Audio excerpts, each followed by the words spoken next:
Happy New Year. I'm saying that a couple hours too early, but I think that's okay. Welcome, everybody. So glad you're here. We're going to have our last conversation of 2021. And by the time many of you who watch this see this, it'll be 2022. Now, for those of you who are here watching live, you're seeing this in real time, so it is still 2021, at least where I am. I think there's parts of the world where it's already New Year's, etc. But welcome, everybody.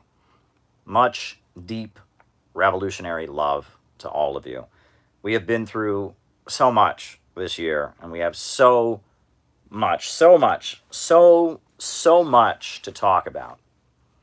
So much to talk about. So hit that like button, hit that subscribe button, hit the notifications bell. Hit the notifications bell. Make sure that you get notified next time we do one of these. A lot of exciting changes are coming to this community, but they're all good. They're all good. And so I've got a lot to tell you about tonight here, but all is good. So hit the like button, hit the subscribe button, hit the notification bell. Post this on Reddit. Post this on a Facebook group, on a Facebook chat list, on your Instagram, on Bunker Chan, Lefty Poll, Discord. Post this in your favorite Discord server and get all your friends to pile on in here. If you're like me and you are not going out for New Year's Eve, you're staying in because you don't want to get the Omicron variant, and you're kind of sick of the way society is going, and you just want to engage with your revolutionary community and your revolutionary family, and you want to hear an optimistic, progressive, socialist message, not the pro-imperialist garbage, not the conformity and idealism of the society we live in. If you're here for that, welcome, everybody. So glad you can be here. I'll just add that if you're part of the Patreon community, tomorrow we will be having our patrons-only stream. We do it once every month, usually on the first of the month. So if you want to join the Patreon community last minute and be on the patrons-only stream, just, crush the link below and sign up on Patreon. That's one way of supporting the work that we do here. There are many different ways of supporting the work we do here. I want to thank you all. I want to tell you all that I appreciate you. As you all know, the way our show works, I give my opening remarks. Then from there, we do the roll call, and then I answer super chat questions for the remainder of the program. So if you have something you want me to talk about, shoot me a super chat, and I'll be writing it down. I'll be writing it down with this pen. And this pen that I'll be writing it down with is a special pen, because it's one of the pens that was given to us by the Hotel Milo in Santa Barbara, California, where we had our conference, our California West Coast Center for Political Innovation conference this August. And so I have a number of pens. They gave us a lot of pens. They put on every table, they put a pad of paper with the name of the hotel and a pen. And so afterwards, a lot of people left their pens, and so I wiped them up. And I left there with many, many, many more pens than I came with. So this is the Hotel Milo pen. And that's what I'll be writing down your super chats with tonight. Welcome, everybody.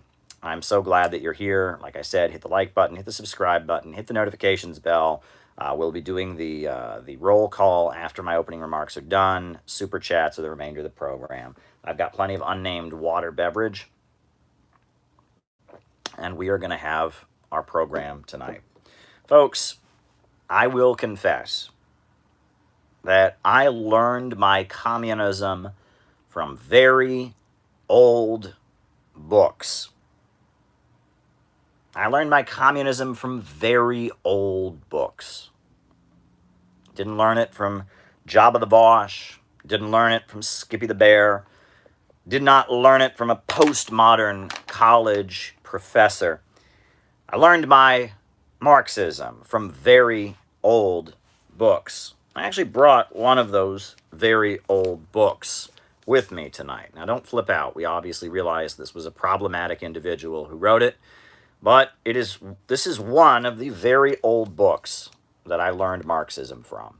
What is Communism? By Earl Browder.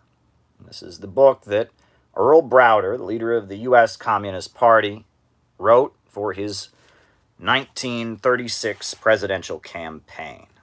And this is, yes, a first edition. All right, what do we write? What do you want me to write down? U.S. imperialism.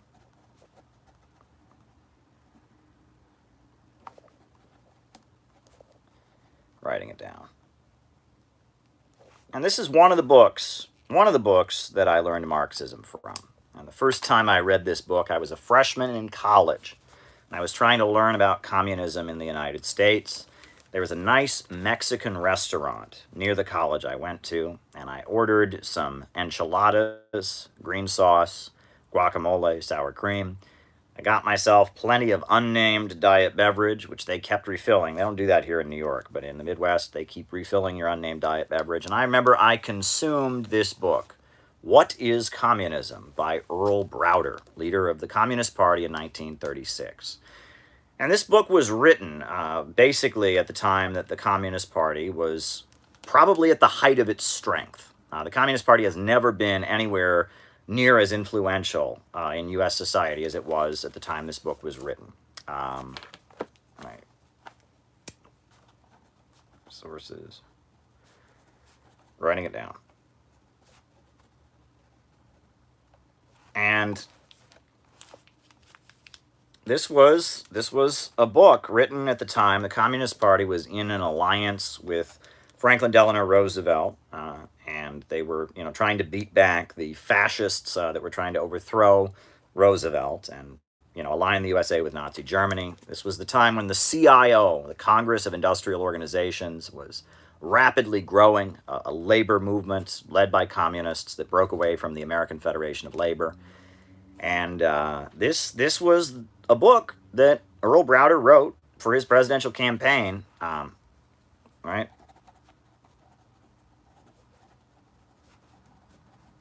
Writing it down.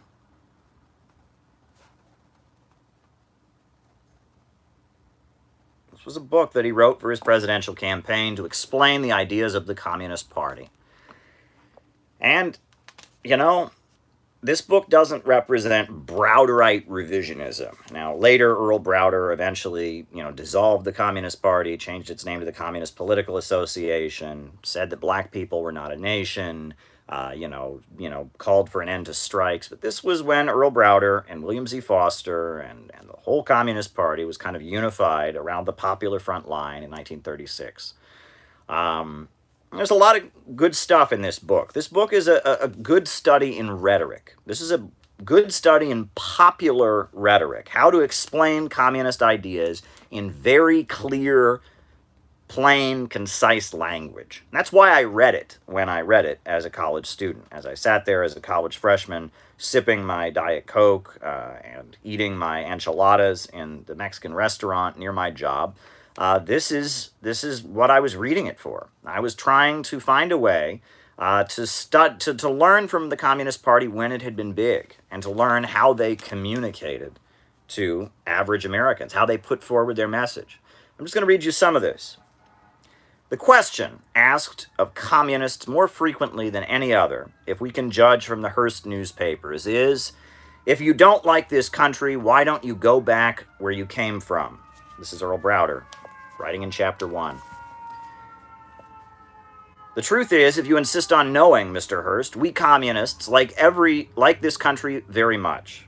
We cannot think of any other spot on the globe where we would rather be than exactly this one. We love our country. Our affection is all the more deep in that we have watered it in the sweat of our labor which made this country what it is. Our mothers nourished it with the tears they shed over the troubles and tragedies of rearing babies in a land controlled by profit and profit makers. If we did not love our country so much, we would surrender it to Wall Street.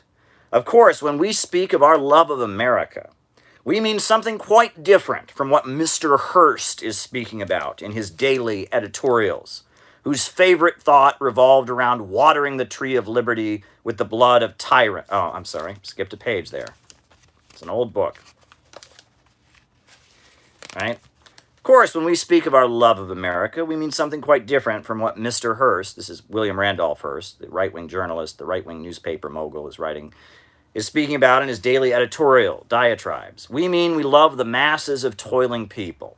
We find in these masses a great reservoir of all things admirable and lovable, all things that make life worth living.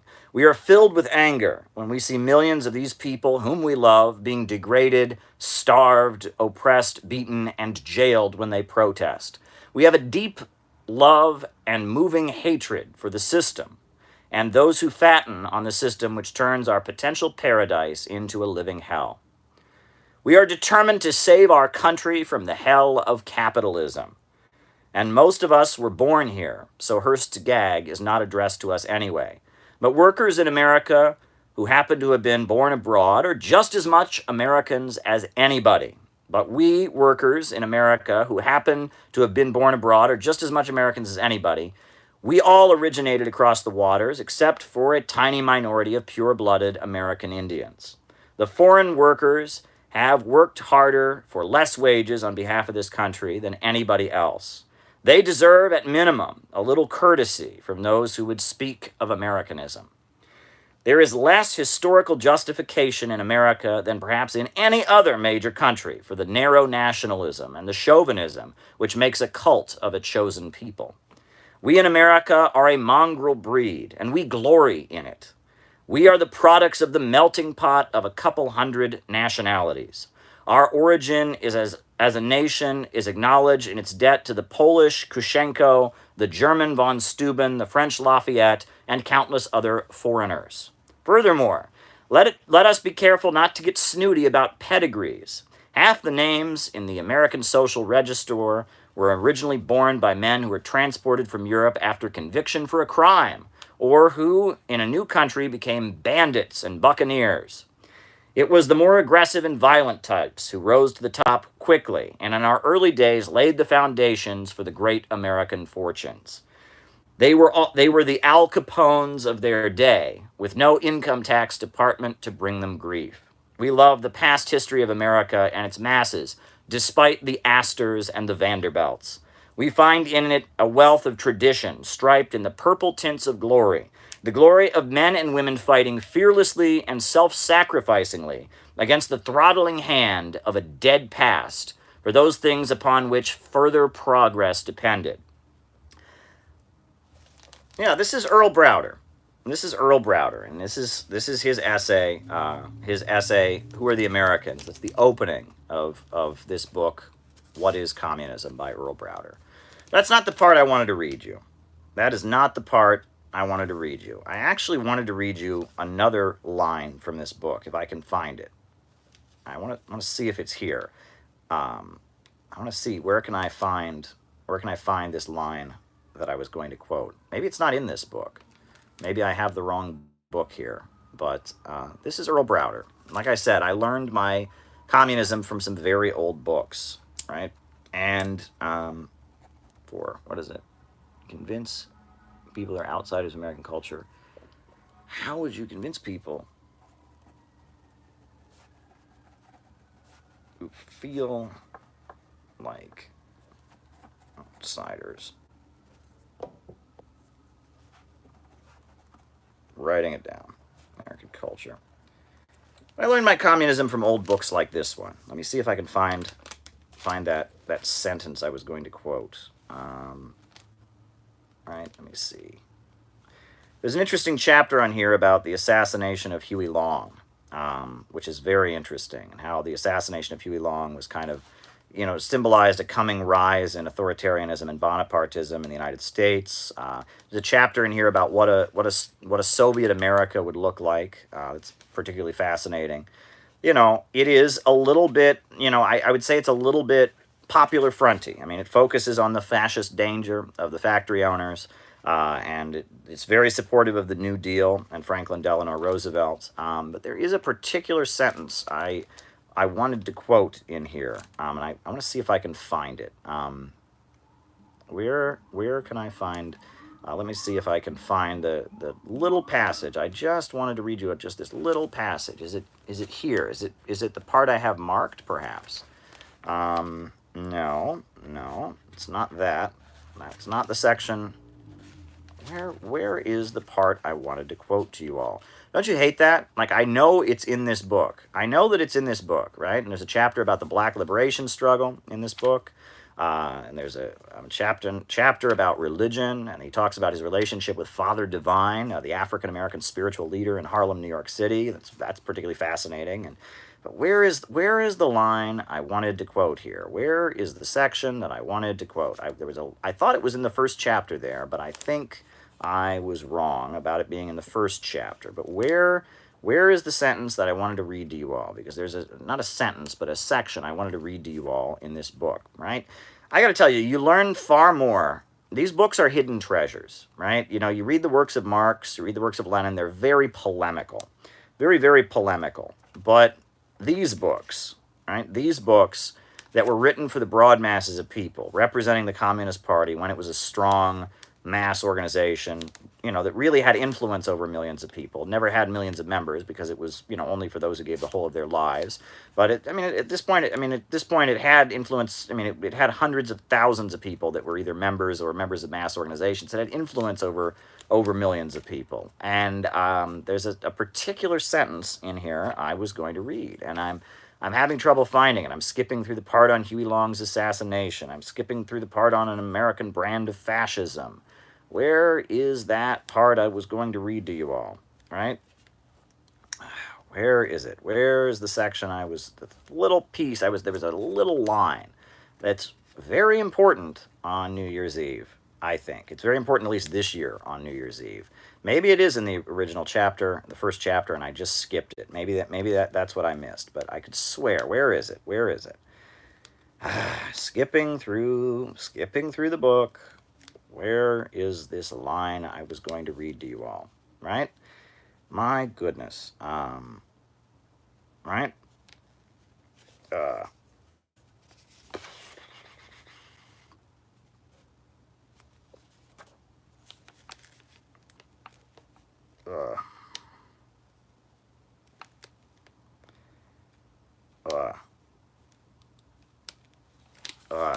The ultra-patriotic part is in the first chapter.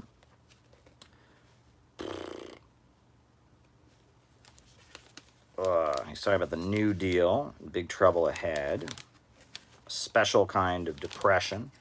Talks about the Great Depression. I think...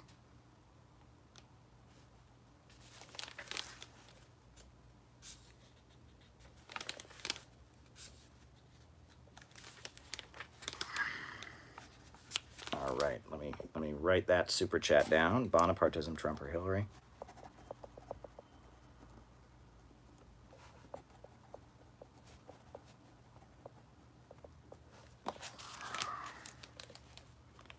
Wow. Here I am looking through this book. I could swear I remember this particular passage I was about to quote to you, and I'm skipping through the book because I'm having trouble finding it. And I may stop looking here in a second. This is a little bit embarrassing. Should have located it before I started the stream, but I thought I would just be able to pull it out here.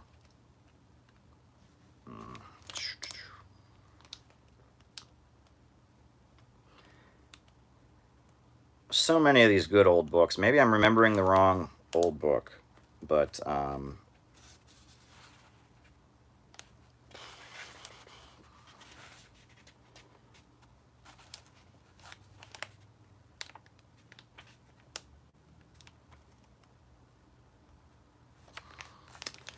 well, I'll read you this part, right? I'll read you this part because it's basically about the same point. It's not what I was hoping to read to you, but I'll just read you to this part. This is from chapter 11. Who can the workers lead a people's movement? Many people who to some extent agree with communist criticism of present social order question our insistence that the working class is the main instrument by which socialism can be achieved. A typical expression of this attitude is contained in the following letter from a sympathetic engineer. I can't agree with your idealization of the workers, nor with your dogmatic insistence upon forcing ignorant working class leadership upon the intelligent, skilled, trained middle class. The only possibility for achieving the new society is under the leadership of the engineers and the technicians. The answers to this question involve an explanation of the class structure of capitalist society, the role of different classes, and their role in relation to one another. It is necessary to understand the role of classes and how they function in society. From this standpoint, we can judge the individual in relation to his class. It's not a question of superior training of the individual technician, as contrasted with the general lack of technical training of the industrial worker outside of a specialized job. Although, with increasing specialization, differences in technical training between the skilled worker and the junior technician are growing increasingly smaller. What do we mean by the class structure of capitalist society? There is a division of groups in society which flows from their relations to the processes of production. There is a small group that owns the means of production, the factories, the mines, the mills, and machinery, and all other productive instruments of modern society, and this is the capitalist class. Within this class, the real power rests in the hands of a tiny nucleus of the largest capitalists, the ruling oligarchy of bankers and industrialists, who, through their vast personal fortunes, through their financial control of the biggest corporations, by means of interlocking directorates, etc., control 80 to 90% of the instruments of production. Thus, the handful of persons in the Morgan and Rockefeller groups control more than 50% of the corporate wealth in this country. Some 500 of the richest families in the country literally own or control the productive wealth of the entire land. At the other end of the scale, 75% of Americans in 1935 were barely able to earn a living that afforded them a minimum standard of decency, or were far below the poverty line. In contrast to the capitalists who own the means of production are the workers, who own nothing but their capacity for productive labor, and who depend on their livelihood and wages. The working class, which produces the wealth of capitalist society, is the largest single group of the population of every big capitalist country. The general characterization was not to any appreciable degree modified by certain pre-crisis practices of corporations, who forced their workers to purchase stock on the installment plan, saving insurance policy accounts. These forms of property holding among the working class were relatively small. He's going on to talk about the working class. The working class, who they are, what they stand for.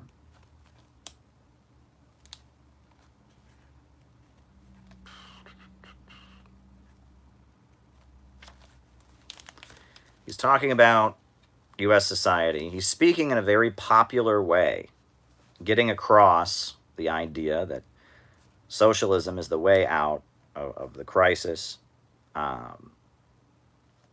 quoting different writers and speakers. He says, Americanism, as we understand it, means to appropriate for our country all the best achievements of the human mind in all lands.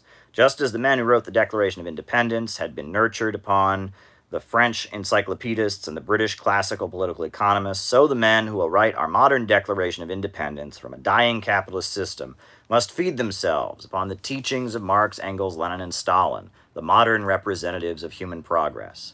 In the words of a famous American whose memory we love, we say to Mr. Hearst and all the red-baiting cohorts of Wall Street, if this be treason, make the most of it. This is how American communists read the history of our country. This is what we mean by Americanism. This is how we love our country, with the same burning love which Lenin bore for Russia, his native land. Like Lenin, we will fight to free our land from the blood-sucking reactionaries, place it in the hands of the masses, and bring it into an international brotherhood, a world union of Soviet socialist republics, and realize the prophetic lines of Walt Whitman. We adhered too long to petty limits. The time has come to enfold the world. Yes. Yes.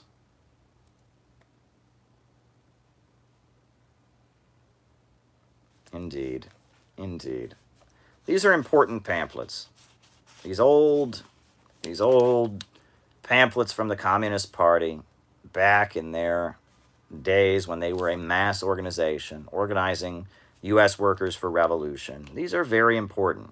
If you really want to understand communism, the practice, the method of organizing, I would encourage you to get your hands on, the old William Z. Foster pamphlets, the old Earl Browder pamphlets, the old, Claudia Jones pamphlets, the old Elizabeth Gurley Flynn pamphlets. This is where you will learn what it is, and what it really means, the ideology, and from where the strength of the communists can be drawn. This is what you need to dig into. I am guilty as charged. When people say to me, Caleb, your ideology comes from old books, they're right. They're right. I've studied this stuff. I remember years ago, someone said to me, Caleb, why are you always reading all this stuff? Why are you always digging into all this stuff? And I said, because I'm serious about this. If this was just a hobby, if this was just a passing postgraduate phase, I wouldn't be as serious about this. But because I see capitalism as the problem, because I see socialism as the solution, I feel that it is definitely worth investigating and studying this to the nth degree, learning about the history of the communist movement, coming to understand, why it is that that we at this point don't have the big movement we need, and what could be done to bring that big movement about. That's what I'm striving to do, and I'm going to keep investigating, and I'm going to keep studying, and you should be too. We should all be studying all this stuff, right? It's not enough. It's not enough to just tail after the liberals. It's not enough to just follow what's trendy. We have a real job to do. And I guess I will probably put this book down, because I can't find what it was I was going to read to you. So I think I will probably be putting this book down for now, and we'll just talk. But I guess that was a nice way to start out the stream, was talking about, this old Earl Browder pamphlet, What is Communism, by Earl Browder. I think that was just a nice way to start out the stream.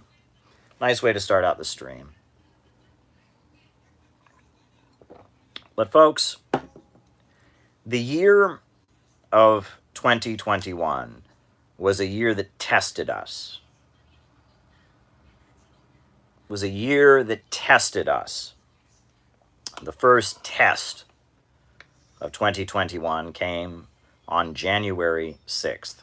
You're doing great. Look forward to talking to you sometime soon. Well, glad to hear that. Yeah, my Twitter direct messages are open. You can email me, calebmaupin@gmail.com. Let's be in touch. Thank you very much.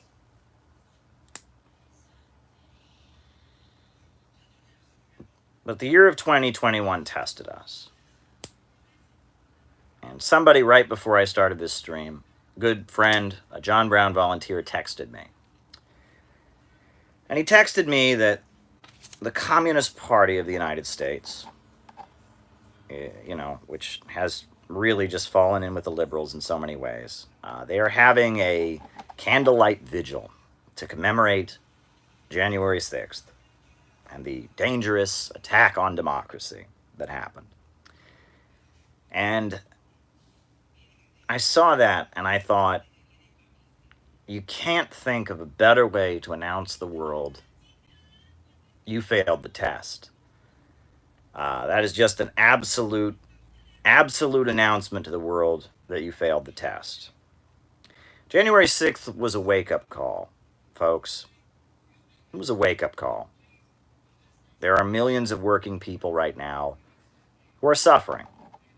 There are millions of working people right now who are miserable.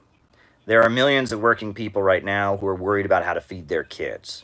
The food banks in this country are facing epic demand. You wouldn't believe the amount of homeless people I see here in New York City. The Catholic Charities in Queens has lines every day of people that are desperate here in this city. Millions of working people are suffering. And these lockdowns have devastated people economically. Jobs have been lost. And now inflation is devastating people as the cost of food gets higher, the cost of gas, many times I've heard people point out that if you go to a gas station in the United States of America, and you just wait at the gas station,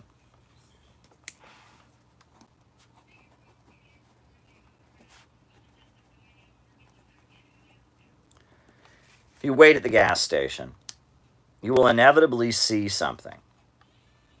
You'll see a woman, it's almost always a woman, probably men who do this too, but you'll see a woman drive up.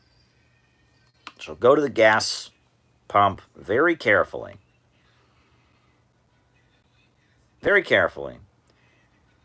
and she'll put $5 or $6 worth of gas into her car. Very carefully, just enough. Now, why in the world would somebody put only $5 or $6 worth of gasoline into your car? That is not much gasoline. It's not much at all. It's a very small amount of gasoline. So why? Why would somebody put only $5 or $6 worth of gasoline into their car? Because that'll get them through. They can pick their kids up from school. They can get a trip to the grocery store. People don't put $5 or $6 worth of gasoline into their car because they feel like it. It's a sign that every penny is being counted. They are struggling to get by. They are living with almost nothing. And they need that car to go. We have a car culture in the United States. We don't have public transportation. So you'll see that mother, usually a mother, head of the household, single mom, put $5 or $6 of gasoline into the car so they can just keep going. Spend as little as they possibly can and just keep going. It's tragic. It's really, really tragic. The life expectancy of the United States has gone down 1.9 years in the last 2 years. Opioid deaths have continued to rise. The suicide rate is also rising. We are facing a society-wide crisis. And if you are a real, genuine socialist, if you really believe in this stuff, if you want to see capitalism overturned, if you understand that the cause of this crisis is a system organized to make profits for a few,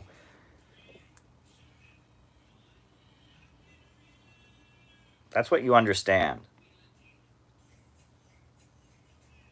then January 6th should have been a wake-up call. It should have been a huge wake-up call. A huge wake-up call. It should have been an alarm bell that went off in your head. And you should have said, wow. Wow. There are millions of working people here in the United States who are angry. They're hungry. They've been abandoned by this system. They're having their homes foreclosed. They've lost their jobs. They've lost their benefits. They're hungry. They're desperate. And they are ready to fight. And because the left has failed to capture their anger, because the left has failed to capture their attention, because the left has turned its back on them, and instead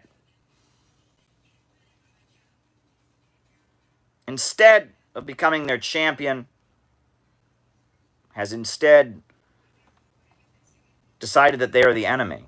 Someone else has captured the anger.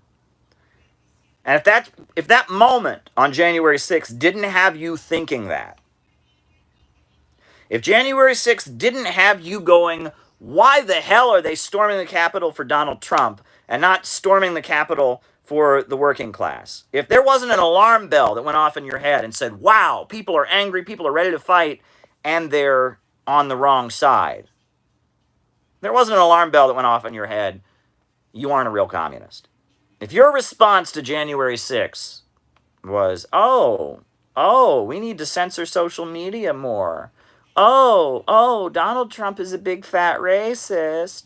If that was your response to January 6th, right? No one's asking you to like the Donald Trump protesters. A lot of what they said was reprehensible, claiming some kind of communist conspiracy was involved.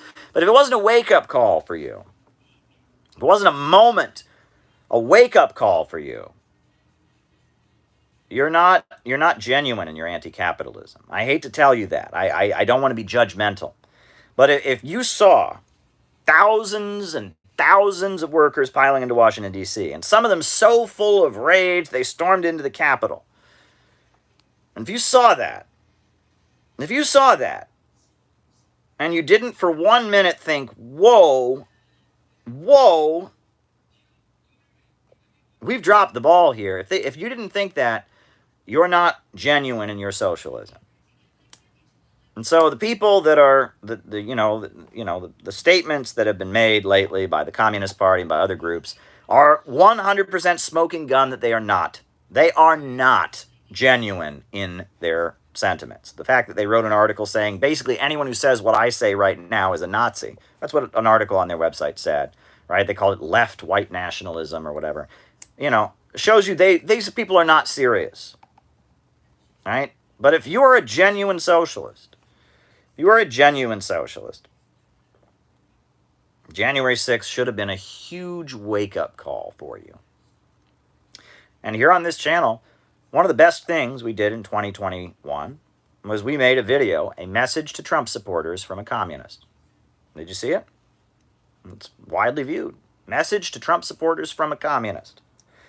I was probably one of the only people brave enough to reach out to Trump supporters in the aftermath of January 6th. Now, I don't know if folks remember January 6th. That was a hell of a stream we had on January 6th. We were on here, and I think the numbers, it was at least 300 or 400 people watching live, and it was quite a wild day on January 6th. I don't know, I should go rewatch that stream, but January 6th, 2021, like almost a year ago, on this channel was quite an exciting day for all of us. But if that wasn't a wake-up call, if that was not a wake-up call, then you're not genuine in your socialism. And that was the first test of 2021.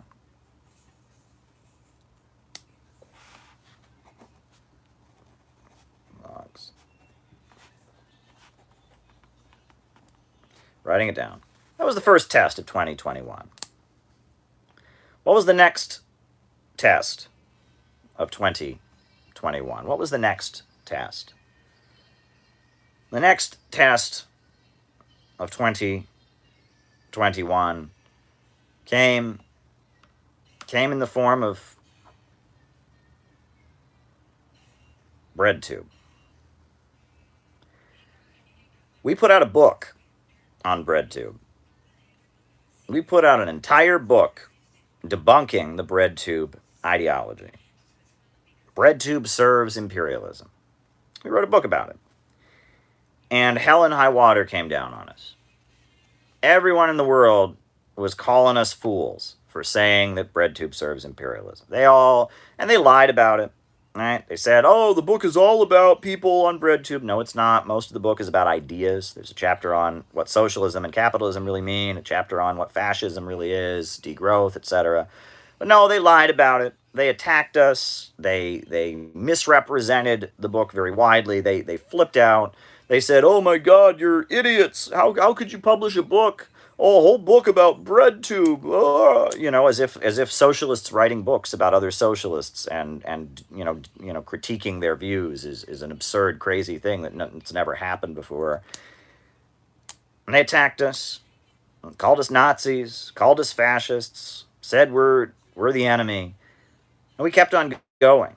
And roughly the same week that the BreadTube book was published, this community, we convened our first national gathering in Pennsylvania.